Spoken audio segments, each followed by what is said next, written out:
Ricardo Peralta, político, abogado, profesor, ex subsecretario de Gobernación, ex director de aduanas en el sexenio de Andrés Manuel López, el presidente, aunque le duela a Joaquín López Dóriga, el presidente Andrés Manuel López Obrador, y ya llegó para dejar la víbora chillando, como decimos. Mi querido Ricardo Peralta, ¿cómo estás? Te saludo con mucho gusto, maestro. Muchas gracias, querido Vicente. Pues contento, como siempre, de estar aquí en Sin Censura y viendo las reflexiones que nos muestras a todos, reflexiones que hace a manera de campaña política Ricardo Salinas.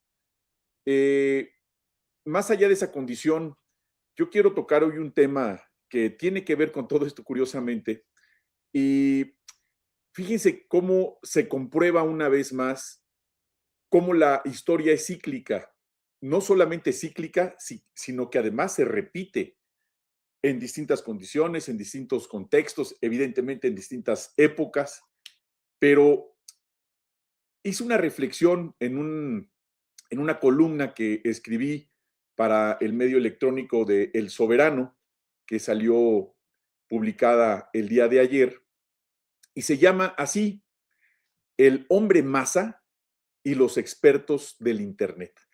¿A qué se refiere con esto de el hombre masa? Bueno, ese hombre masa se refiere a un texto escrito hace casi 100 años, en 1930, por Ortega y Gasset. Y este texto que escribió Ortega y Gasset tiene que ver con una condición donde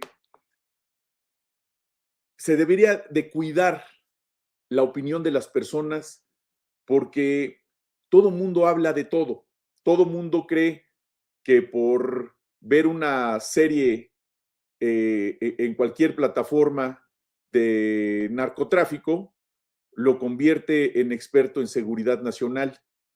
O una persona que ve otra serie de política de, ¿cómo se llama esta? De Lord of House, o no sé cómo se llama, o House of Lords, que nunca la he visto, pero todo el mundo me la ha recomendado. Ya después de ver esa serie ya son políticos. O bueno, ahora que estuvo el Mundial, que todos vimos los partidos, por lo menos los más representativos del Mundial, pues ya todos nos sentíamos directores técnicos y opinando, y que si era falta y que si es penal, y bueno, todos expertos en fútbol. Y esta lógica que en su momento reflexionó Ortega y Gasset se refiere con la diferencia entre tener conocimiento de alguna materia y tener información de alguna materia. Información podemos leer, todos información. El problema después de casi 100 años, fíjense, desde entonces ocurría cuando solamente la forma de masificar la información pues era a través de los textos, a través del periódico, a través de los libros, no había más, no había radio, había un radio muy incipiente, pero prácticamente todo se comunicaba a través de los periódicos escritos, de la prensa escrita. Y desde entonces ya había una condición de opinar de todo sin ser expertos, pero ahora se ha agravado esa condición porque las fuentes de información o de desinformación para poder opinar de algún tema es el propio Internet. Se toma como una base sólida informar sobre algún tema a través de videos hechos a través también de campañas mediáticas de desinformación. Y evidentemente esto se multiplica de manera masiva e impacta en la opinión pública cuando la fuente es errónea, cuando la fuente es falsa y cuando la fuente además tiene un diseño con una intención de malinformar, pero además de malinformar, de dañar. Y es por ello que en esto que escribo ahora, que incluso se empieza a medir el nivel de expertise, lo pongo entre comillas, de las personas que opinan en Internet en virtud del número de seguidores.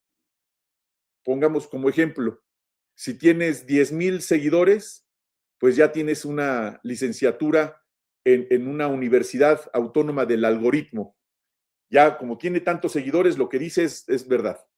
Si tienes 30,000 seguidores, ya tienes una maestría para opinar sobre cierto tema. Bueno, si ya tienes 100,000 seguidores, ya eres doctor honoris causa, de esa Universidad Autónoma del Algoritmo.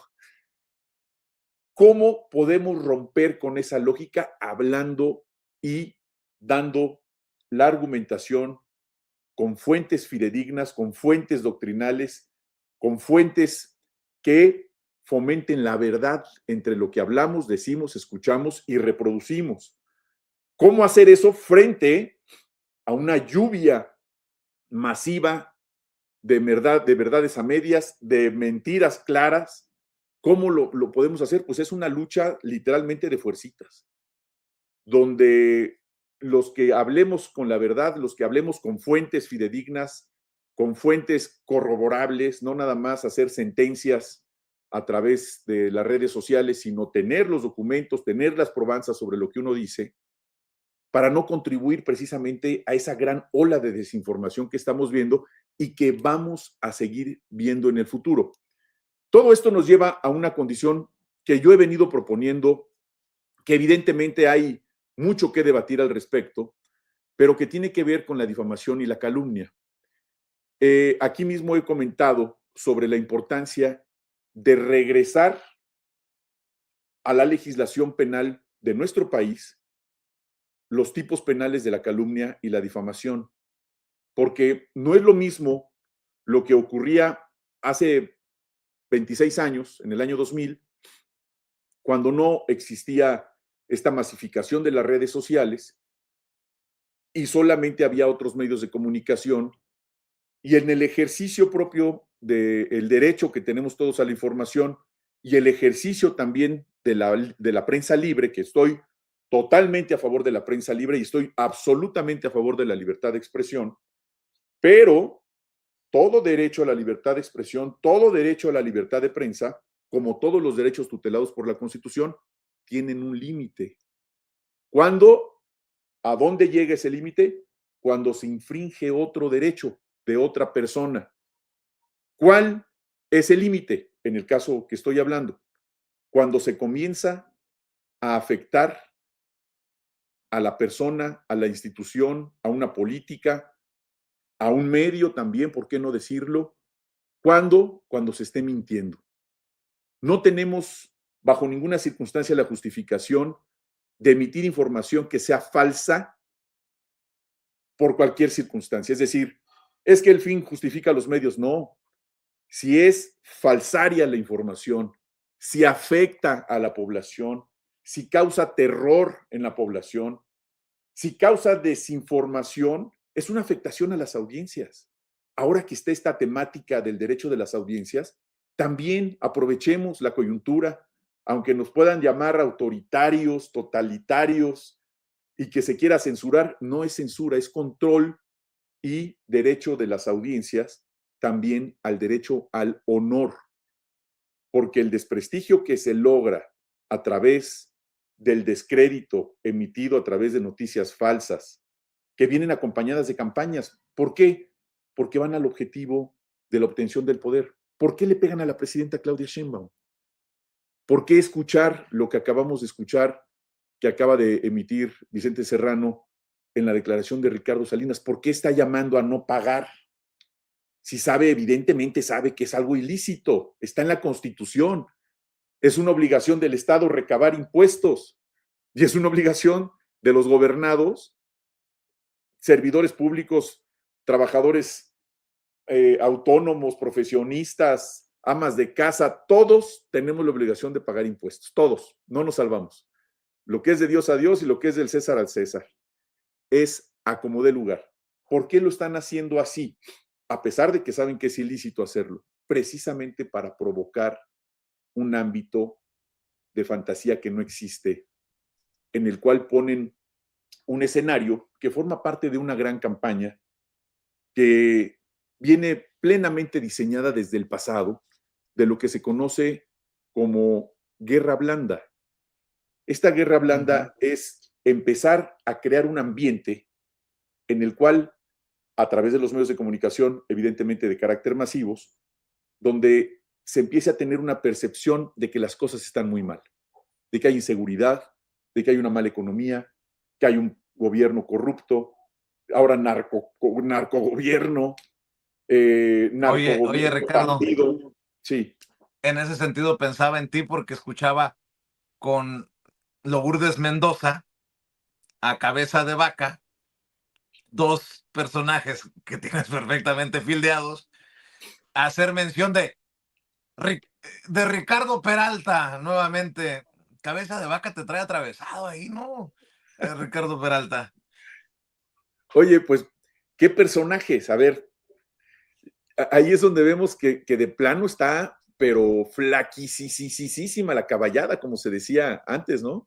De la oposición. Lourdes Mendoza, ¿con qué calidad moral Lourdes Mendoza, conocida públicamente en redes y en todos lados como la Lady Chanel, por andar pidiendo bolsas de lujo para evitar que golpeara a personajes públicos a través de sus columnas y sus opiniones periodísticas? Y bueno, Francisco Javier N., ¿por qué N? Ya platicábamos aquí por qué es Francisco Javier N., porque hoy está procesado, hoy tiene órdenes de aprehensión por crimen organizado y hoy es un prófugo de la justicia. Entonces, yo les mandé a los dos unos rollos de papel de baño, iba a decirte unas servilletas, pero no alcanza, unos rollos de esos de 1500 papelitos de rollos de papel de baño para que se limpiaran aquí de la sangre que les estaba saliendo de las mordidas de lengua que se dieron. O sea, ¿con qué autoridad moral se le ocurre a Lourdes Mendoza, extorsionadora de personajes públicos, entre ellos yo? Aquí di mi testimonio, no es cuento, cómo me mandó ahí un personajito, que ya lo platiqué eso en otro programa, y Cabeza de Vaca, que se sintió agraviado cuando comenzó el gobierno del presidente López Obrador, porque le tumbamos sus garitas ilícitas que tenía allá en la frontera de Tamaulipas con los Estados Unidos. Un ampón, un ampón que está, aquí no es un tema mediático, ni que yo me sienta ministerio público, ni juez, mucho menos.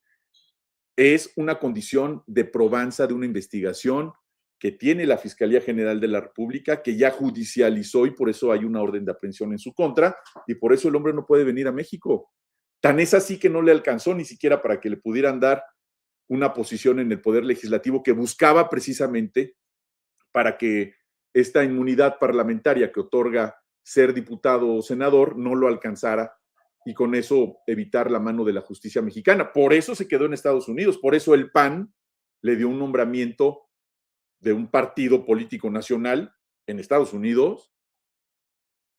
Fíjate qué incongruencia. Entonces, mira, todo esto tiene que ver con esta condición. Es tanto como ver a Ramón Alberto Garza hablando con Alarraqui. Son figurones maravillosos. A mí me encanta escucharlos y verlos, porque precisamente eso es lo que necesitamos, exhibirlos.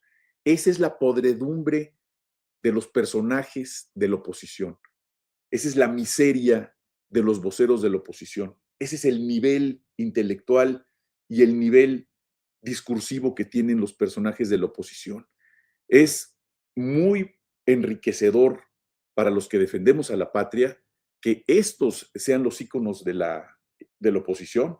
Si fueran personas brillantes, si fueran intelectuales connotados, o inclusive sin que fueran unos intelectuales connotados, si fueran personas por lo menos simpáticas, que tuvieran empatía con la gente, estaría yo muy preocupado de mi dicho, porque diría, qué bárbaros, estos jalan millones de personas, nuevos electores, convencen a las masas, pues son la basura de la basura, del reciclado de la basura. Vaya, el PET reciclado tiene más valor que estos personajes, mi querido Vicente. No, pues qué tunda les acabas de poner, querido Ricardo Peralta. Oye, estoy viendo la columna de Riva Palacio solo por lo que estás mencionando, ¿no? De lo que ocurre en redes. Raimundo Riva Palacio. Estoy buscando la columna porque me está advirtiendo Ceci de la columna de hoy, no porque la busque yo. Fíjate, el calor llegó a los verdes. Sus líderes y quienes participan en las campañas de propaganda empresas consultoras y actores entre ellos están siendo investigados por delitos que van desde tráfico de influencias, enriquecimiento ilícito y asociación delictuosa. Tómala. Órale. Lo menciona precisamente Raimundo Rivapalacio. Los líderes del tercer partido de la coalición gobernante, el Verde, son la última pieza del régimen que captó la atención de Estados Unidos. Sus líderes y quienes participan en las campañas de propaganda, empresas consultoras y actores entre ellos, están siendo investigados por delitos que van desde tráfico de influencias, enriquecimiento ilícito y asociación delictuosa.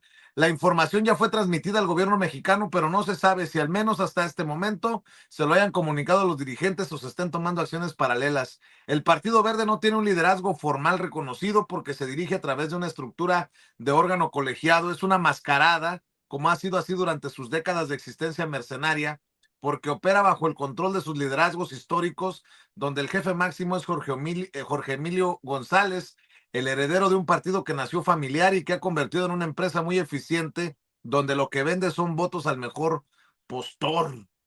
Órale.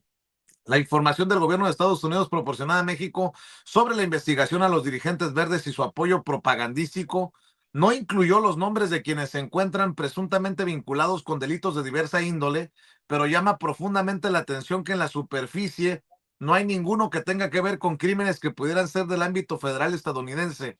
Pero al mismo tiempo, los datos tan generales que proporcionaron desde Washington, como lo han estado haciendo regularmente, pueden estar escondiendo los objetivos que buscan sus investigaciones. Mira nada más. Órale, estoy revisando la nota. Por cierto, también, nomás por no dejar para que me des tu opinión, ¿qué onda con Ciro? No, no es que tenga algo personal con Ciro Gómez Leiva, lo prometo. Así como sé que no es nada personal lo que tiene Ricardo Peralta con Cabeza de Vaca o con Dorin o con Lourdes Mendoza. ¿Qué onda con Ciro? Créanme, no es nada personal, pero lo leo y casi me vomito, ¿eh? A ver, fíjate nada más lo que escribe. Todo indica que en la audiencia de hoy en Almoloya, la defensa de Ángel Aguirre se esmerará en exponer lo absurdo de una acusación carente de pies y cabeza. Pero de no ocurrir algo extraordinario, el juez Mario Elizondo confirmará la permanencia del exgobernador de Guerrero en el penal de alta seguridad del Altiplano, vinculado con desaparición forzada y delitos contra la administración de la justicia, porque el juez difícilmente se atreverá a jugarle las contras a la fiscal Ernestina Godoy y a la presidenta Sheinbaum, a determinar que la incriminación no se funda en análisis científicos ni evidencias tecnológicas y que carece de sustento para imputar a Aguirre haber ocultado y destruido de manera dolosa y deliberada unos videos que aportarían poco o nada sobre la desaparición de los normalistas de Ayotzinapa. Lo que parece dominar la acusación son las versiones de dos mujeres que dejaron la cárcel tras ofrecerse como testigos colaboradores. Una de ellas, la expresidenta del Tribunal de Justicia de Guerrero, Lambertina Galeana, contradiciendo por completo lo que declaró en principio y afirmando ahora que la orden de destruir los videos provino del exgobernador. Justo lo que la fiscal requiere para engarzar su segundo preso de alto perfil en el verano.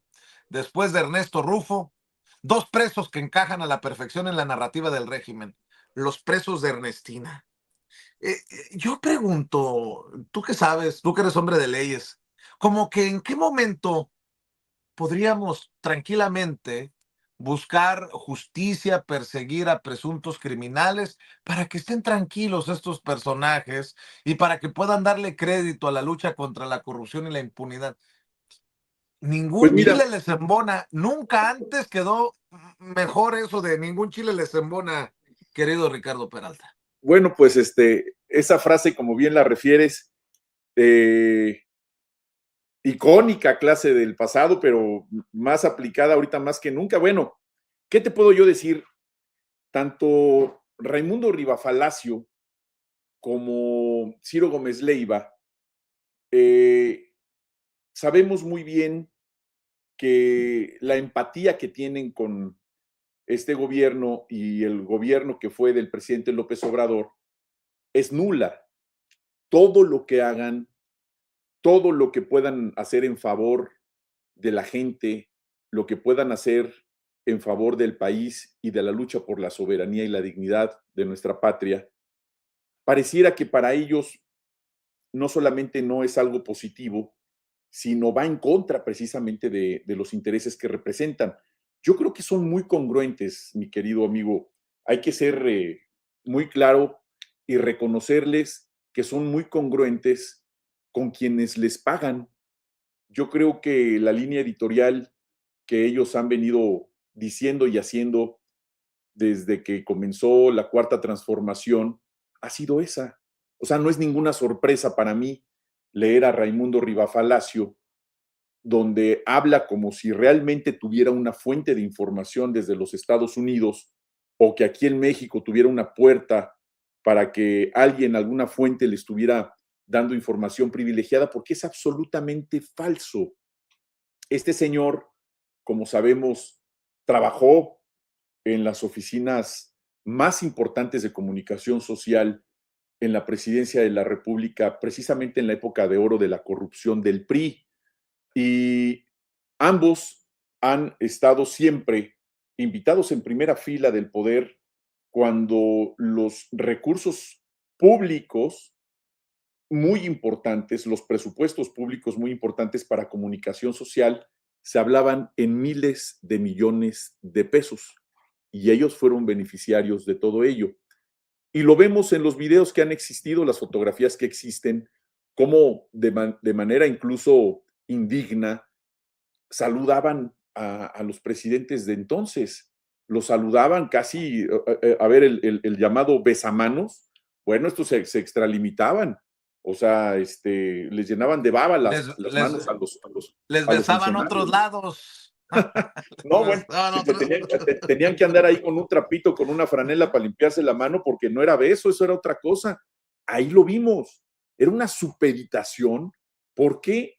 Porque así ha trabajado siempre. O sea, eh, yo por eso no me gusta ofenderlos, eh, porque son congruentes con el cumplimiento de una misión que tienen, que es desinformar, que es atacar, que es enviar mensajes distintos a la población.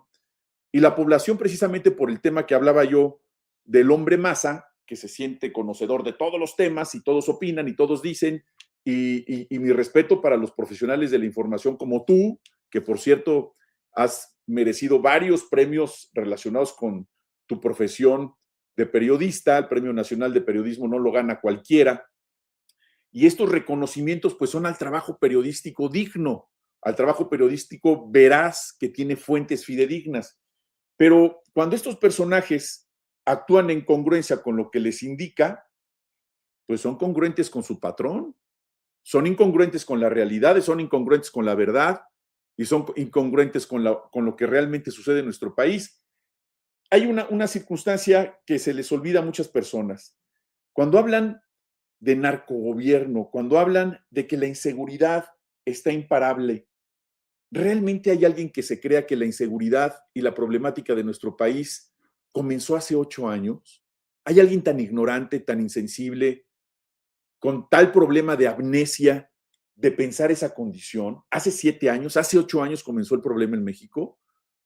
Cuando empecemos a recordar y a difundir cuándo empezó el problema en México de la corrupción, cuándo empezó el problema en México del narcotráfico, cuándo empezó el problema en México de la violencia, lo recordemos y lo digamos, para empezar en época contemporánea con el peor presidente de la historia de México, que es Vicente Fox. La omisión también mata. Vicente Fox no hizo nada en su sexenio, ni favoreció a los más marginados, ni favoreció a la gente de la tercera edad, ni favoreció a los jóvenes, no hizo nada en contra de la delincuencia, y esa omisión es lo que hoy estamos cosechando como país. Vicente Fox debe de ser juzgado por la responsabilidad política de la omisión de no haber hecho nada por México cuando fue electo en el año 2000. Muchos incautos, yo no, muchos incautos votaron por él precisamente porque salía el PRI del gobierno. ¿Qué terminó haciendo Vicente Fox? Traicionó al pueblo de México, vivió la presidencia más frívola de la historia de México. Por eso yo cada vez que me refiero a Vicente Fox, hablo del peor presidente de la historia de México por omiso, por bruto, por cabeza hueca, por frívolo. Y ahora tiene el cinismo de salir todavía a hablar del presidente López Obrador, que le dio la dignificación a este país, que regresó a México a los ámbitos internacionales para que sea respetado, y que tenemos ahora una presidenta mujer, primera en la historia, sumamente valiente, digna, que no solamente ha hecho que la cuarta transformación se vea fortalecida, sino que además es respetada a nivel internacional. El mismo Donald Trump se cuadra a Claudia Sheinbaum en sus reflexiones, en sus aseveraciones, cuando se refiere a ella, y es un personaje complicadísimo a nivel internacional, con quien ha tenido conflictos con la primera ministra de Japón, con el primer ministro de Francia, no se diga, con el primer ministro de Canadá, y con la presidenta Claudia Sheinbaum no ha podido y no van a poder. Entonces, Claro. cuando hacemos estos comparativos de memoria reciente y vemos el caso de Calderón con un García Luna con 38 años de prisión por narcotráfico, ¿dónde vino entonces el problema? ¿Hace 8 años? ¿O con la mitad de los gobernadores en la cárcel de Peña Nieto?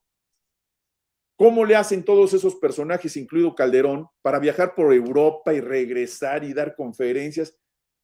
¿De dónde está ese recurso que hacen que esos personajes, y si nos vamos más atrás, hacer una remembranza de qué han vivido los expresidentes y los funcionarios públicos? ¿Son funcionarios públicos aún? ¿Son prestadores de servicios profesionales? ¿Son escritores? ¿De qué han vivido? Pues de qué han vivido, de los recursos que se robaron cuando fueron servidores públicos, y ahí los tenemos. Vicente Fox con escoltas, con camionetas blindadas, en aviones privados. Ah, caray, hace 26 años fue presidente.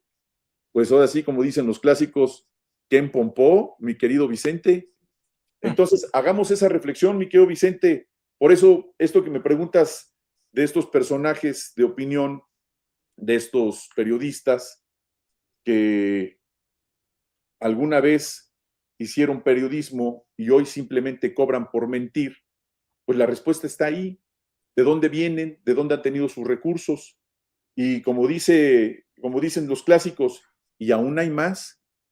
Van a salir muy pronto informaciones muy interesantes que al rato te voy a platicar. En exclusiva te lo voy a platicar de una información que traigo que te va a encantar. Te va a encantar y te la voy a dar a ti, mi querido Vicente. Pero ahí luego te cuento, ahí cuando vayas allá al rinconcito del cielo. Eso, chingado. Oye, maestro Ricardo Peralta, ¿por qué no invitamos, ahora que estás tan activo y con varias columnas, por ejemplo, en esta semana que toca Soberano y tus otras columnas, hoy sí, esta semana sí andas muy ocupado, ¿por qué no cerramos invitando a la audiencia a que lean tus columnas, a que te sigan en redes y a que te respalden en tus esfuerzos desde tus trincheras, querido Ricardo Muchas Peralta? gracias. Pues hoy toca al El Soberano, que salió esta columna que les hablo de El Hombre Masa y los expertos de Internet, que es obviamente una forma de burlarnos de los expertos en nada, que opinan y opinan en todas las redes sociales. También escribo, como ustedes saben, los lunes en el Excelsior, los miércoles en el Heraldo de México también, y el Sol de México los días viernes. Y aquí con Vicente Serrano y Sin Censura todos los miércoles aproximadamente a las 10 de la mañana. Así que los esperamos para que nos apoyen ahí en las redes sociales, en Facebook, Ricardo Peralta Saucedo, en Instagram también con el mismo nombre, y en la red X es Ricard-Peralta. Por ahí los esperamos y muchas gracias, querido Vicente, y a seguir luchando por este país que tanto amamos, que tenemos que seguir defendiendo en contra de estos dueños de la verdad absoluta en sus fantasías, mi querido Vicente. Oye, Ricardo, me hiciste acordar de aquella. Nos vemos en un rinconcito en el cielo. Un abrazote, querido Ricardo, y estoy al pendiente de la exclusiva.